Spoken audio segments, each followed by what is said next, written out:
নমস্কার বন্ধুরা, আজকে আমি এসে গেছি শ্রীরামপুরে মায়েশের রথযাত্রা সেলিব্রেশনে। তো আজকে সম্পূর্ণ ভিডিও তথ্যটা হলো মায়েশের রথযাত্রা সেলিব্রেশন এবং মায়েশ প্রাঙ্গণের মেলা। সম্পূর্ণ তথ্য তোমাদের ভিডিওর মাধ্যমে শেয়ার করলাম আজকে। এখন আমরা যাচ্ছি মায়েশের রথ দেখতে। তো এই যে এখন দেখতে পাচ্ছ মানে ভিড় অলরেডি উপচে পড়েছে। ঘড়িতে এখন বাজে হলো তোমার 4:15, বাট প্রচণ্ড এখন ভিড়। সামনের দিকে আমরা এগোচ্ছি মায়েশের রথ দেখতে। চলো তোমাদের দেখাবো আজকে মায়েশের রথ।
বন্ধুরা, আমরা এখন আছি মায়েশের মেলাতে।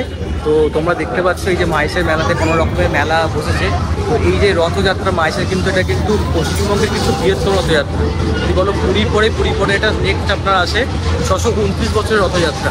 তো তোমাদের একবার দেখিয়ে দিই যে মেলার প্রাঙ্গণে যে কী মেলা বসেছে আর তুমি রাইডস তোমরা চড়তে পারো, সমস্ত কিছুটা তোমাদের কিন্তু দেখিয়ে দিচ্ছি আমরা।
তো বন্ধুরা, কেমন লাগলো অবশ্যই জানিও, কমেন্ট করতে ভুলো না।